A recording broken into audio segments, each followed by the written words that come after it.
तो आई में youngest sword master ever की इस वाले एपिसोड में उस वाले का स्वागत है, जहाँ की यारो पिछले एपिसोड में दिखाया गया था अपने जिंगू पॉइजन व्हाइट स्नेक सदियों से कैद रहने के बाद अपने यंग की वजह से अब आजाद हो गया है, जो कि ऑब्वियसली पिनिकल पॉइजन है और ऑब्वियसली अपने यंग इस पॉइजन को चूसने वाला है।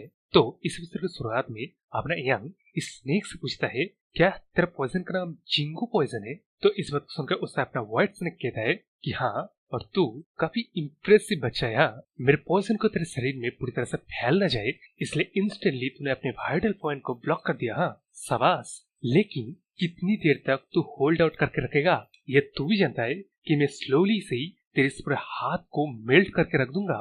लेकिन अब यहाँ यारो अपना यंग उसके पॉइजन डिवरिंग टेक्निक का इस्तेमाल करने लग रहा है, जिस एनर्जी को फील करके अपने व्हाइट स्नेक एकदम ही डर के कहने लगता है कि एनर्जी तो पॉइजन ऑब्जर्विंग ऑरा है, ये ऑरा तेरे पास कैसे आया? तेरा क्या रिलेशन है वंडरर सेंट से? इस सवाल के जवाब में उस तरफ अपना यंग इस व्हाइट स्नेक को गले से पकड़ के कहता है कि वो मेरा एंसेस्टर है। तो अब इस पॉइंट पे अपना यंग इस स्नेक को पकड़ के उसके सारे पॉइजन को ऑब्जर्व कर रहा है, जिस चीज को फील करके अपने व्हाइट स्नेक कहने लगता है कि रुक रुक जरा रुक जा, इस स्पीड से अगर तू मेरे पॉइजन को ऑब्जर्व करेगा ना तब मैं अर्डरली डिस्ट्रॉय हो जाऊंगा। लेकिन अब इस बात को सुनकर उस तरफ अपने यंग गुस्सा होते कहता है कि मैं भला रुकू क्यों? तू क्या तेरे माइंड को अब चेंज कर रहा है? जब तू खुद को एक डिसएडवांटेज में पा रहा है तो अपने पॉइजन को रिलीज कर या ना, मैं तेरे सारे पॉइजन को ऑब्जर्व करने वाला हूँ। तब इस चीज को बोल के अपने यंग और भी तेजी से अपने इस व्हाइट स्नेक का पॉइजन को ऑब्जर्व करने लगता है, जिस चीज को देख के अपने व्हाइट स्नेक मन में सोचता है कि हरामजादा सच्चे मुच्चे मेरे को डिस्ट्रॉय करके छोड़ेगा। इसलिए वो बाहर कहता है रुक रुक रुक रुक जरा, चल एक डील कर लेते हैं हम लोग। तो अब इस बात को सुन के अपने यंग पूछता है कि तू किस तरह की डील के बारे में बात कर रहा है? जिसके जवाब में अपना ये व्हाइट स्नेक कहता है कि सिंपल सा डील है, मैं इस सील से एस्केप होना चाहता हूँ, जो कि सील तोड़ के आधा तो कर लिया, लेकिन अब यहाँ अगर तू मेरी जान को बख्श देगा तब मैं तेरा एक गार्डियन स्पीड बनने के लिए तैयार हूँ। लेकिन अब इस चीज को सुन के अपने यंग पूछता है कि एक गार्डियन स्पीड क्या है? इस सवाल के जवाब में अपने व्हाइट स्नेक कहता है कि हाँ, एक गार्डियन स्पीड ये तेरे लिए सच में एक बेनिफिशियल चीज होगा। तो इस चीज से जरा सा भी हैरान नहीं है कि तेरा इंटरनल एनर्जी इतने ज्यादा तेज से एबनॉर्मल तरीके से इंक्रीज जो हुए जा रहा है वो हो रहा है क्योंकि तू एक्चुअली मेरे पॉइजन को डायरेक्टली ऑब्जर्व कर रहा है। तब इस बात सुन के उससे अपने यंग भी सोचता है कि इस बात को तो वो डिनाई नहीं कर सकता, इस जो व्हाइट स्नेक का पॉइजन है ना, वो जिस तेजी से अपने यंग के इंटरनल एनर्जी को बढ़ा रहा है उसका कंपैरिजन ना ही वो 10,000 कार्ब से बना पिल कर सकता है और ना ही वो फायर ड्रैगन वाला पॉइजन कर सकता है। तो यहाँ अपने यंग के बस इतनी से वक्त तक इसके पॉइजन को ऑब्जर्व करने की वजह से उसका इंटरनल एनर्जी इंक्रीज हो गया है। लेकिन अब बाहर अपने व्हाइट स्नेक अपने यंग को लालच देने लगता है कि अगर मैं तेरा एक गार्डियन स्पीड बन जाए तब तू जब चाहे तब मेरा पॉइजन को ले सकता है। ये चीज का बेटा नहीं होगा, तू मुझे कंटिन्यूअसली यूज करे न बल्कि एक बार यूज करके पूरी तरह से खत्म कर दे। लेकिन अब इस चीज को सुन के उस तरफ ने यंग कहता है कि मन्नू को नहीं चाहिए, मैं ऐसे एक बंदा हूँ जो उस बंदे को जिंदा नहीं रखेगा जो भविष्य में जाके गारंटीली मेरा दुश्मन बनेगा। और रही बात तेरा ये पॉइजन, मैं हमेशा किसी और जगह से पॉइजन का इकट्ठा कर सकता हूँ, तो यहाँ तू ये बता तेरे को जिंदा रख के मुझे को मिलेगा क्या?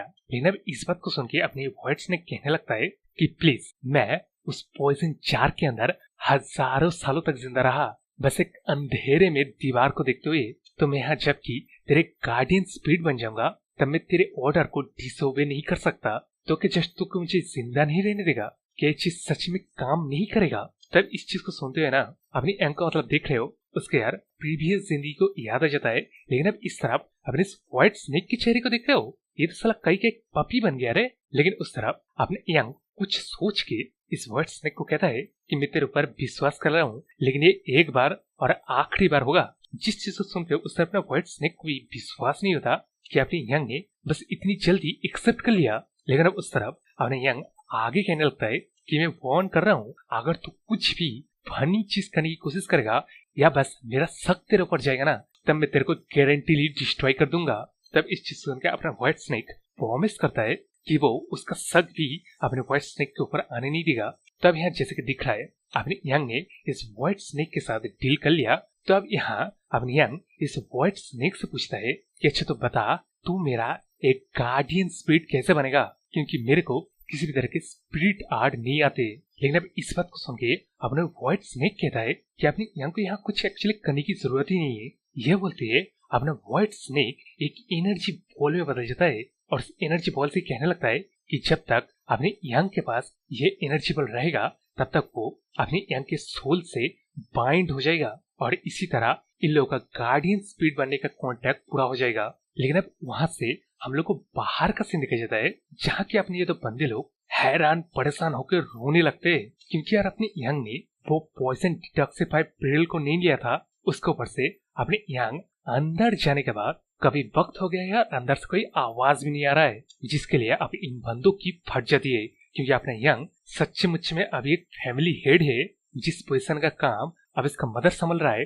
तो यहाँ इनमें से एक बंदा कहता है कि हम लोग को एक बार चेक करके आना चाहिए, जिस बात सुन के अपना ये वाला बंदा कहता है कि इन लोगों को अलाउ नहीं है कि वो पॉइजन वायरस का अंदर जाए। लेकिन अब इस बात सुन के वो दूसरा वाला बंदा कहता है कि हम लोग कभी पनिशमेंट के बारे में फिक्र नहीं कर सकते। ये बोलते है वो बंदा उस पॉइजन डिटॉक्सिफाइड पर्ल को अपने मुंह में लेते हुए इस बंदे को बोलता है कि हम लोग फ्यूचर क्लैन लीडर को ऐसे ही अपने आंखों के सामने मरते हुए नहीं देख सकते। अरे यार अभी हम लोग को एक उम्मीद की किरण दिख रहा था। ये बोलते है अपने ये बंदा जाने वाला ही था, लेकिन तभी क्या अपने पॉइजन वायरस के अंदर से जोरदार लाइट आने लगता है, जिस चीज को देख के ये दोनों बंदे कहने लगते हैं कि अंदर क्या हो रहा है, क्या फैमिली हेड सेफ है। जिसका जवाब इन लोग को मिल भी जाता है, क्योंकि अपना यंग पॉइजन वायरस के अंदर से दरवाजा खोलते हुए बाहर आता है। लेकिन क्या अभी अपने यंग के आसपास जो ओरा है, इस चीज को वो लोग महसूस कर कहने लगते हैं कि फैमिली हेड के आसपास ये न्यू सा ओरा क्या है। लेकिन यहाँ उन लोगों को जवाब थोड़ी मिलने वाला है। तो आप वहां से सुन सकते के हम लोग को अपने यंग के प्रैक्टिस करने वाले रूम को दिखाया जाता है, जहाँ के अपने यंग ने दो चीज डिस्कवर किया। पहला तो गार्डियन स्पिरिट का ओरा, दूसरा है ड्रैगन स्केल, जो कि गार्डियन स्पिरिट के ओरा से ही बना है। लेकिन ये चीज सच्ची मुच्ची में एक फिजिकल चीज लग रहा है। तो ये दो न्यू चीज है, लेकिन अब पुरानी चीज की तरह आते हैं, जहाँ की अपने यंग ने जब उस व्हाइट स्नेक को ऑब्जर्व कर लिया ना, तब उसी के बाद से अपने यंग के सारे 12 मेरिडियंस अब फील हो गए हैं। यारो यहाँ पे अपने यंग को एक फॉर्चून मिल गया है। लेकिन अब यहाँ अपने यंग वो जो गार्डियन स्पिरिट का ओरा एमिट हो रहा था ना, जो चीज जब अपने यंग उसके ट्रेनिंग रूम के अंदर आ रहा था, तब मतलब सब लोग देख रहे थे, सब लोग का अटेंशन अपने यंग के इस नए ओरा की तरह भी था। तो यहाँ अपने यंग को ऑब्वियसली इस एनर्जी का आउटपुट को कंट्रोल करना पड़ेगा। जिस चीज को यार अपने यंग मन में सोच रहा था, तो यार शायद अपने व्हाइट स्नेक गार्डियन स्पिरिट बनने के बाद अपने यंग के मन की बात को पढ़ सकता है। तो मतलब कहने लगता है कि क्या मतलब सच में उसे अपने ओरा के ऊपर कंट्रोल रखना पड़ेगा। तो जिसे तो पता नहीं है, तेरा जो एंसेस्टर था ना वंडरिंग सेंट, वो अपने ओरा का स्वैप करता था, पता है। तब यहाँ यारो स्टोरी से हटके जब 10,000 ईयर लाभा में रहने वाला कार्प हो सकता है, उसके बाद ये पॉइजन स्नेक हो सकता है जो कि गार्डियन स्पिरिट भी बन गया है। इसका मतलब शायद ड्रैगन, फिनिक्स इस तरह के मिथिकल बीस्ट भी हो सकते हैं। यानी कि यार सीधी सी बात है, आगे जाके स्टोरी में पावर स्केल काफी ज्यादा हाई होने वाला है। लेकिन अब स्टोरी में जैसे कि दिख रहा है अपने यंग के शरीर से वो व्हाइट स्नेक पूरी तरह से घुल के अंदर मतलब डेंटियन के अंदर घुल जाएगा, ऐसे मैंने सोचा था। लेकिन ये तो अपने यंग के शरीर से बाहर भी आ सकता है और आके बात भी कर रहा है। तो यहाँ अपने यंग ने इस व्हाइट स्नेक को बोला था कि वो अचानक से इस तरह खुद को रिवील ना करे, जिस चीज को सुन के अपने व्हाइट स्नेक कहता है कि वो लोग अभी ट्रेनिंग के सॉलिट्यूड रूम में हैं। तो यहाँ कौन है वाला जो मुझे देख लेगा। वैसे भी अगर मैं चाहूँ ना तो मुझे तेरे अलावा कोई देख भी नहीं सकता है। वैसे तेरे पास इतना ज्यादा स्ट्रॉन्ग जो ओरा है, इसको देखने के बाद कौन ऐसा बेवकूफ होगा जो तेरे ऊपर अटैक करेगा। लेकिन अब इस चीज को सुन के अपने यंग कहता है कि ओरा कुछ ज्यादा ही आई कैचिंग है और वो ईश्वर की जिंदगी में एक नॉर्मल जिंदगी को जीना चाहता है। लेकिन अब इस चीज को सुन के अपने व्हाइट स्नेक कहने लगता है कि तू तो ऐसे बात कर रहा है जैसे कि तू एक बार मर के दोबारा जिंदा हुआ है। लेकिन यार मैं क्यूरियस हूँ, तू क्या सच में ये चीज कर सकता है। जिस चीज को सुन के अब अपने यंग को झटका लगता है।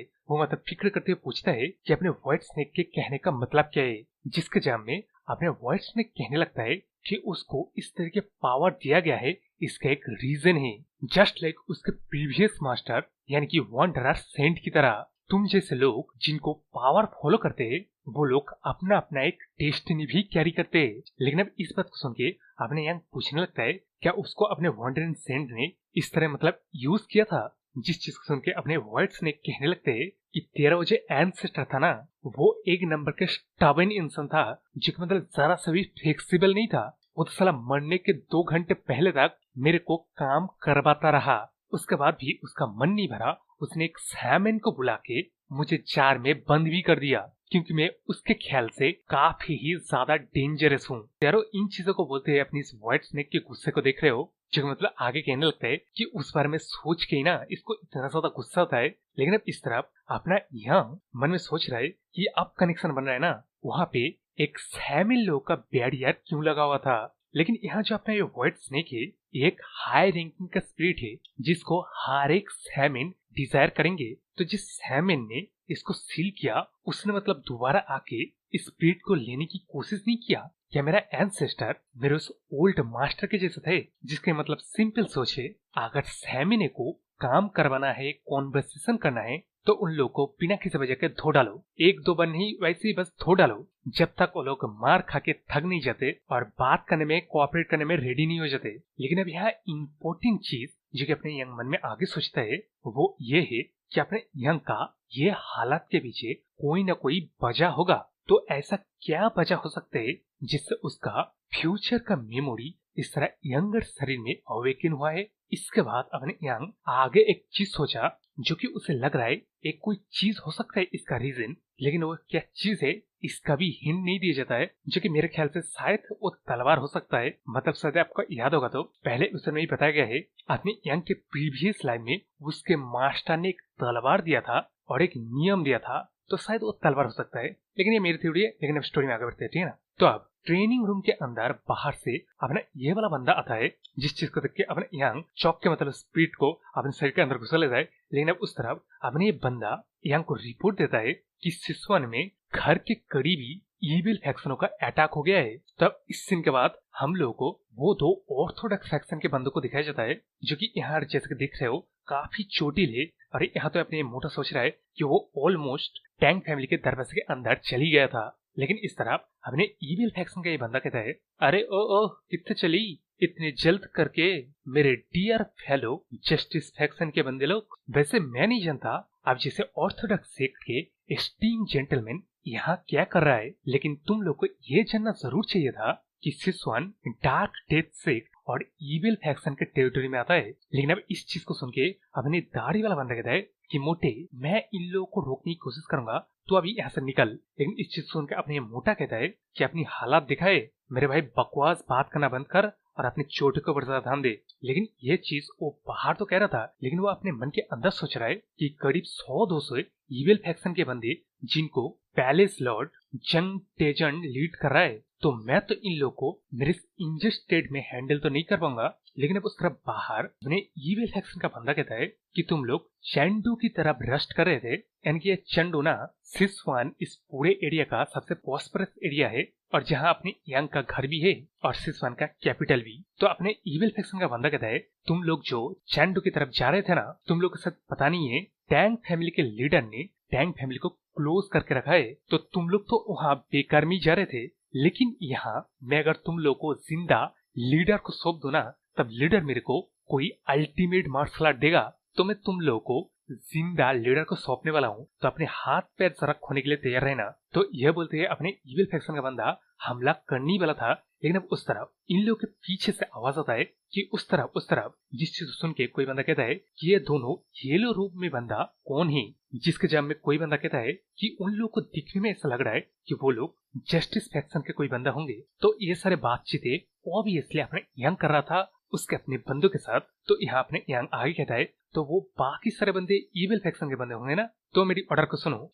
जस्टिस फैक्शन के बंदों को अंदर लेके जाओ, जो कि दिखने में ऐसा लग रहा है वो लोग गेस्ट बन के आ रहे थे, और बाकी का मैं इन लोगों को संभाल लूंगा। लेकिन अब उस तरफ अपने मोटा मन में सोच रहा है कि ये सारे कपड़े ये तो टैंग फैमिली के बंदे हैं, लेकिन सिर्फ 4 ही क्यों आए हैं। इन लोग को दिखने में ऐसा लग रहा है ये लोग अकेले 10 को संभाल लेंगे, लेकिन यार दुश्मन में 100-200 बंदे कम से कम होंगे। लेकिन अब इस तरफ बाहर अपने यांग इन दोनों का आगे आके कहता है कि प्लीज जरा अपने कदम पीछे ले लीजिए, आपको जो साथी बंदा है ना वो काफी ज्यादा क्रिटिकली इंजर्ड लग रहा है, तो उसको मेडिकल केयर की जरूरत पड़ेगी। तब इस बात को सुन के अपना जो सुपरवाइजिंग ऑफिसर है वो अपनी इस मोटी के कंधे से उस दाढ़ी वाले बंदे को ले लेता है, जिस चीज को देख के अपने मोटा कहने लगता है कि जरा रुको रुको, तुम लोग को पहले सामने जो बंदा है उसको मदद करना चाहिए। हम लोग को कम से कम 200 मार्शल आर्टिस्ट पीछा कर रहे थे, तो वो अकेला 200 मार्शल आर्टिस्ट के साथ सामना नहीं कर पाएगा। लेकिन अब इस चीज को सुन के अपना सुपरवाइजिंग ऑफिसर कहता है कि अभी जो मदद करने की कोशिश कर रहे, इस चीज को मैं अप्रिशिएट करता हूँ, लेकिन आपकी मदद की जरूरत नहीं पड़ेगी। अगर आपको विश्वास नहीं होता तब आप सामने ही देख सकते हैं। लेकिन अब उस तरफ वो ईविल फैक्शन के ये वाला बंदा अपने अंक को बोलने लगता है कि अबे तू कौन है जो मेरे रास्ते को रोकने की हिम्मत कर रहा है। जिसके बाद ही उसका एक बंदा कहता है कि पहले स्लॉट ये बंदा वही बंदा है जो कि टैंक फैमिली के कॉम्पिटिशन को जीता है, और अभी करंटली ये बंदा टैंक फैमिली का लीडर है। लेकिन अब इस चीज को सुन के अपने ईविल फैक्शन का ये पहले स्लॉट कहता है कि हाँ तू सच कर रहा है, ये प्रीटी दिखने वाला बंदा ये टैंक फैमिली का नया लॉर्ड है, और तू उस तरफ तू क्या सच में हम लोग का सामना करने के बारे में सोच रहा है क्या? अरे यार एरोगेंस की भी हद होती है। उसके बाद बोलना बंद नहीं करता। ये बंदा आगे कहने लगता है कि लीडर का मर्सी से छुड़ा हुआ कचरे लोग, तुम लोग को आज मैं जड़ से साफ करने वाला हूँ। याद रखना ये चीज तुम लोगों ने स्टार्ट किया है, तो मेरे ख्याल से लीडर हम लोग के ऊपर ब्लेम नहीं डालेगा। लेकिन अब इन बकवास के एंड होते होते इस बंदी का जिंदगी के भी एंड हो जाता है। तो यहाँ जैसे कि दिख रहा हो अपनी यंग ने एक नीडल इस बंदे के फोरहेड में देके मारा और ये बंदा निपट गया। तब इसके बाद अपने यंग कहने लगता है कि साला तू बेहद ही बकवास करता है, ये बंदा इतना एनोइंग था मुझे सुन के ही सर दर्द कर रहा है, साला हम लोग को जड़ से उठाएगा। तो यहाँ यार जैसे कि देख रहे हो सारे के सारे बंदे वहीं पे स्टंड हो जाते हैं, और ये मेरा वीडियो भी एकदम ही रुक गया है। तो चैनल को सब्सक्राइब कर लो, लाइक शेयर कमेंट तो करना बोले तो बाय।